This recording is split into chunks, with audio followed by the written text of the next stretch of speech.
Hello दोस्तों, स्वागत है आपको प्यारे से YouTube channel physics bye Sanjeev sir classes में। आज हम लोग पढ़ेंगे चैप्टर 7 का नेक्स्ट टॉपिक।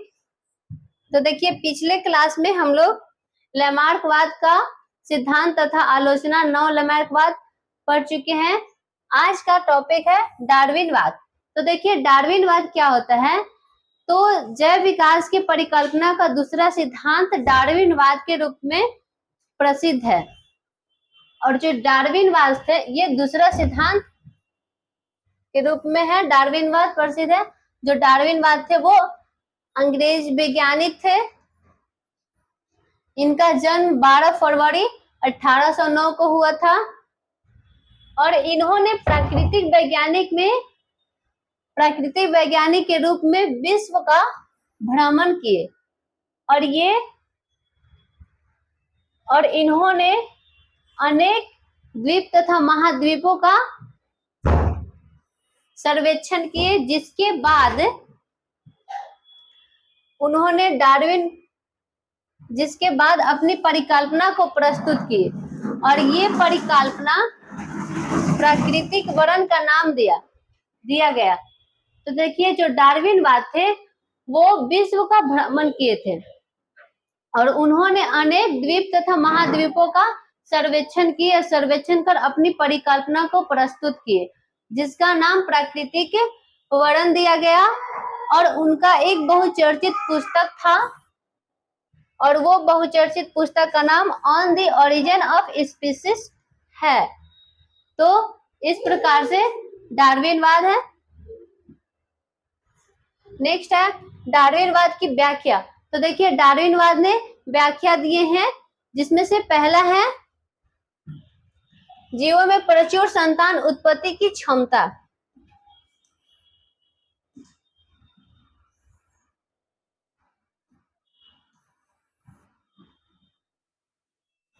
तो आइए, जीवन में प्रचुर संतान उत्पत्ति की क्षमता क्या है कि सभी जीव अपने अस्तित्व बनाए रखने के लिए अपार क्षमता को ग्रहण किए होते हैं। अर्थात जितने भी जीव होते हैं उनमें अपनी उत्पत्ति की क्षमता को बनाए रखने के लिए अपार क्षमता होती है, जिसके कारण उन जातियों को स्थिरता बना रहता है, अर्थात वो निश्चित होते हैं।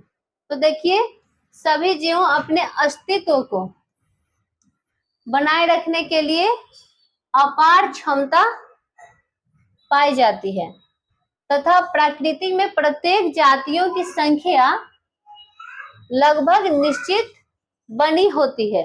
तो इस प्रकार से यह जीवों में प्रचुर संतान की उत्पत्ति की क्षमता। नेक्स्ट है आबादी की संख्या में संतुलन।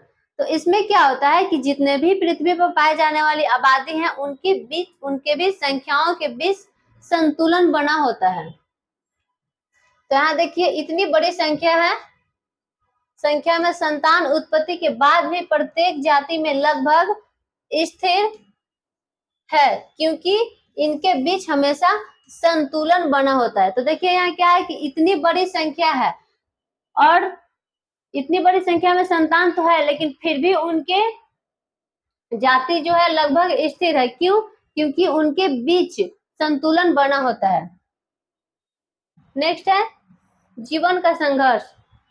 तो देखिए, इसमें क्या होता है कि अधिक संतान उत्पन्न होने के कारण जो संतान होते हैं उनके बीच विकास कार्य तथा भोजन के लिए संघर्ष होना शुरू होता है। और ये संघर्ष इसलिए होता है क्योंकि यहाँ संसाधन और सुविधा दोनों सीमित होता है।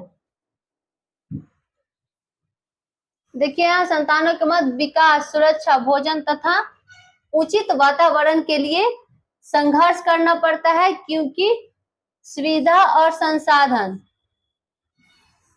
दोनों सीमित होता है और इसे जीवन का संघर्ष कहा जाता है। नेक्स्ट है बदलते वातावरण के प्रति अनुकूलन। तो इसमें क्या होता है कि किसी भी स्थान का पर्यावरण जो होता है स्थिर नहीं रहता है, बल्कि वो हमेशा बदलते रहता है। तब उस स्थान पे रहने वाले जीव जंतु अपने आप को अनुकूलित करता है, क्योंकि वो वातावरण से प्रभावित होते हैं, तब वातावरण में रहने के लिए अपने आप को ढालते हैं, और जो जीव अपने आप को नहीं ढालते हैं वो नष्ट हो जाते हैं। तो देखिए किसी भी स्थान का यहाँ वातावरण तो स्थिर नहीं रहता है, हमेशा परिवर्तन होते रहता है, तब उस स्थान में रहने वाले जीवों को भौतिकी वातावरण का सामना करना पड़ता है, ठीक। और वातावरण के अनुरूप ढालते हैं, हाँ वहां के जीव जो होते हैं अपने आप को वातावरण के अनुरूप ढालते हैं, जो ढालते हैं वो जीवित रहते हैं, तथा जो नहीं ढालते हैं वो सब नष्ट हो जाते हैं। नेक्स्ट है नई जातियों की उत्पत्ति। तो आइए नई जातियों की उत्पत्ति कैसे होती है।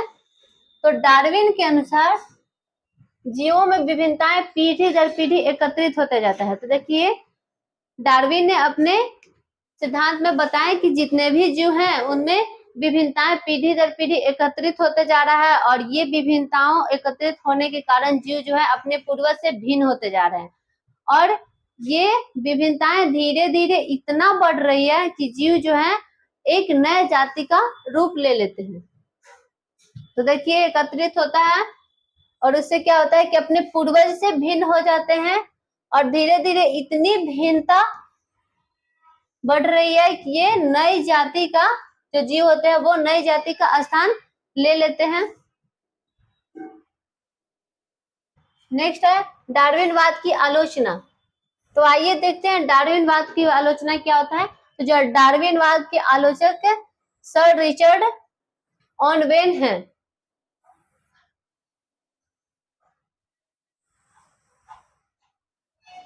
तो देखिए डार्विनवाद के प्रमुख आलोचक कौन थे, सर रिचर्ड ऑनवेन। और उन्होंने क्या व्याख्या किए कि जो डार्विनवाद थे वो विभिन्नताओं तथा विभिन्नताओं की उत्पत्ति एवं उसके कारण पर कोई प्रकाश नहीं डाले। नेक्स्ट है कि डार्विन ने अंग का प्रयोग, अनुप्रयोग तथा अवशेषी अंगों का व्याख्या नहीं किए। नेक्स्ट है कि जो डार्विनवाद थे वो जलीय जीव से स्थलीय जीवों का विकास होता है और इस पे स्पष्ट नहीं किए हैं। अगला है कि किसी भी मामले में अत्यधिक विशिष्टीकरण के कारण कोई भी जाति होता है विलुप्त की कगार पे चला जाता है, जिस बातों की व्याख्या डार्विनवाद नहीं किए हैं। तो इस प्रकार से डार्विनवाद के आलोचना है।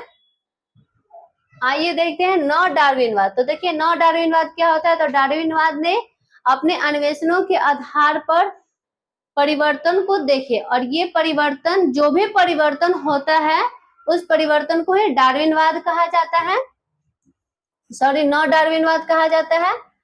और ये परिवर्तन जो होता है उनके अनुसार बताया गया कि जो भी नई जातियां की उत्पत्ति होती है वो पुरानी जातियों के जीन में उपस्थित विभिन्नताओं के कारण होता है। तो आइए इनके अनुसार नई जातियों का उद्गम पुरानी जातियों के जीन्स में उपस्थित जीन्स में साधारण परिवर्तन होने के फलस्वरूप होता है, जिसके कारण विभिन्नताएं और बढ़ रही है। तो उनके अनुसार बताया गया कि जो भी नई जाति की उत्पत्ति होती है वो पुरानी जातियों में उपस्थित जीन्स में परिवर्तन होने के कारण होता है, जिसके कारण विभिन्नताएं और अधिक बढ़ रही है। तो इस प्रकार से हमने देखे डार्विनवाद की व्याख्या, डार्विनवाद की आलोचना तथा नौ डार्विनवाद। तो आज के लिए इतना ही, मिलते हैं नेक्स्ट क्लास में। धन्यवाद।